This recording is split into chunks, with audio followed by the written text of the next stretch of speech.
Welcome to the first installment of Untold Stories from the Oregon California Trails Association. Now, these are tales from the trails that, for any number of reasons over the years, ranging from budgetary constraints to politics to, the expert passed away and we had to start all over again, that we are now able to share with you all in the greater public. Now, things have changed in the TV, video, film production industry since these trailers we're about to watch were created. Back in those days, the target was, a 60-minute, 57-minute technically, documentary, hopefully made in conjunction with a local PBS station, and then they would pick that up for national distribution. Production values of this caliber, and there are some gorgeous shots we're about to see, require funding close to 6 digits and fundraising from multiple investors and multiple sources. So that's why these trailers were created, to show the final product. Unfortunately, this project never saw completion, but we are still able to share what does exist with you all today. Thanks to OCTA members like John and high-speed internet, we can now share these older stories and some other older media we have in our archives with you all. Let us know in the comments below if you would like us to maybe complete the story on Death Valley one of these days, or share with you some of the older technologies and things we have laying in our archives. Now, please enjoy Escape from Death Valley. East 4 miles, laid by. Thence south 24 miles, no water. Thence west 10 mile. No water. No water. Then south 12 mile. No water. No water. Left wagons, packed cattle. 6 days, wandering.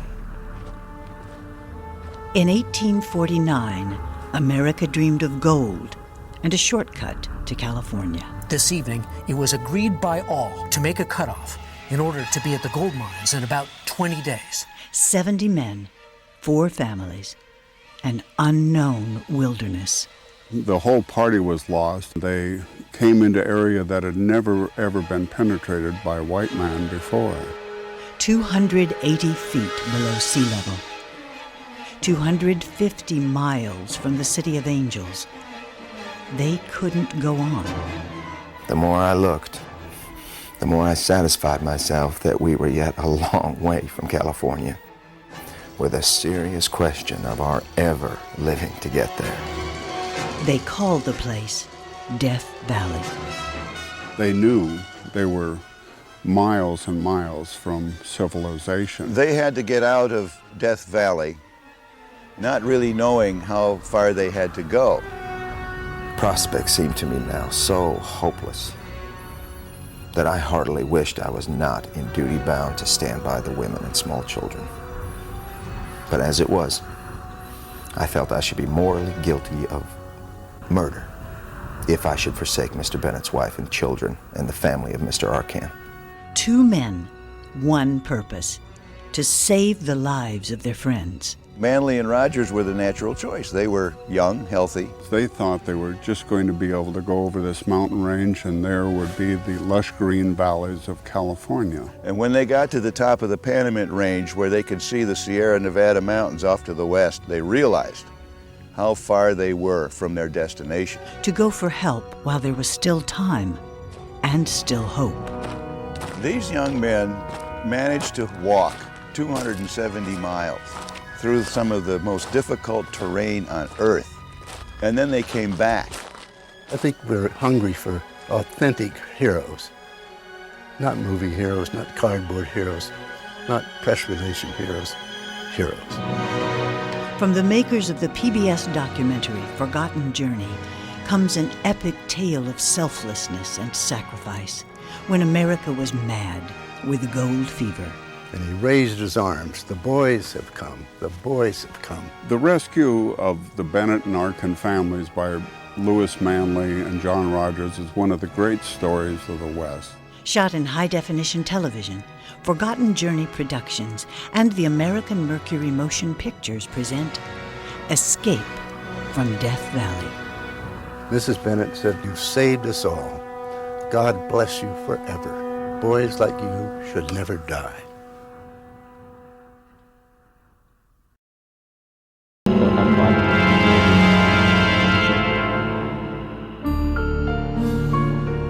The Donner Party's experience that everybody knew from 1846, and we're talking about 1849, 1850, haunted immigrants. They knew that if they got to Salt Lake Valley about the time the Donner Party or later, they better not go that way.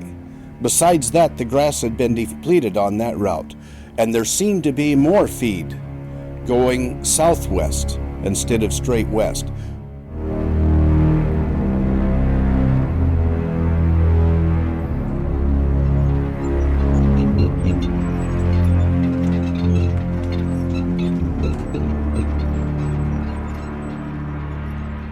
When they split apart, Jefferson Hunt told them in essence that if you go this direction, you're going to go to hell.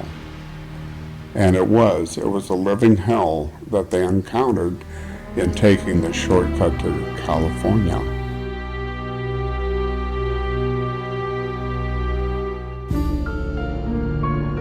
The reason this is the most difficult pioneer route in American history is that most of the water holes are 20 miles apart, and half of those are seeps. You cannot water that many people and livestock in a seep quickly. It might take 2 days in some places. And now they're looking at 100 miles. They can see 100 miles, and they can see no prospect of water in that distance after they've come already something like 2 or 3 months.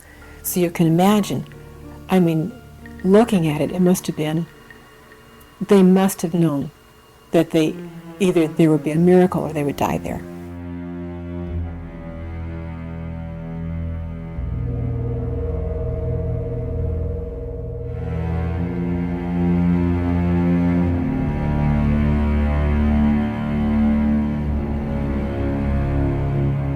I think the moment that Manley, acting as scout ahead of the party, sees what they're up against, that moment must have been one of dramatic clarification. The whole issue of what he would be facing for the months to come came to him at that point. He didn't know exactly the details, but he knew that a great drama was shaping up in his life, that this party was in deep trouble, that he was part of that trouble if he adhered to his commitment to them, or whether or not to succumb to the temptation to leave them behind.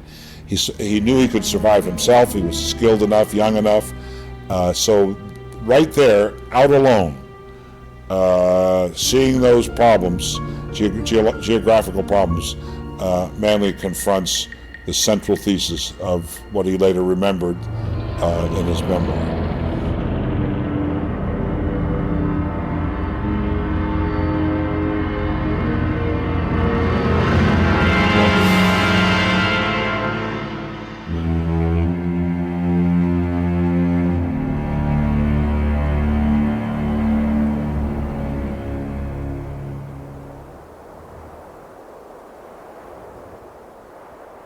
Manley not only walked through Death Valley, which is a feat of heroic endurance, he turned around and walked back. And that's the thing that is extraordinary about Manley's book. He symbolizes a sense of community responsibility, a sense of accountability, a sense of feeling that his destiny was wrapped up in the destiny of these people whom he never really met, and we didn't know that all that well. And people whom he probably wouldn't see very much after they all got to California and went their own ways. And yet there was this sense in him that his destiny and his life was bound up with their fate. Today, people can look back at here and see how two men gave their word on doing something and carried through. That Manley and Rogers risked their lives for women who are not their wives and for children who are not their children, but for whom they assume a protective role. So there's a tremendous drama of community in this book, the forging of community under the most adverse circumstances. And I think today, with so much problems we have throughout the world, you can look here and say, here were people under extremely adverse conditions, yet they were able to consistently and do the right thing and the right thing being to help out your fellow traveler. We ask, how did Americans treat each other then?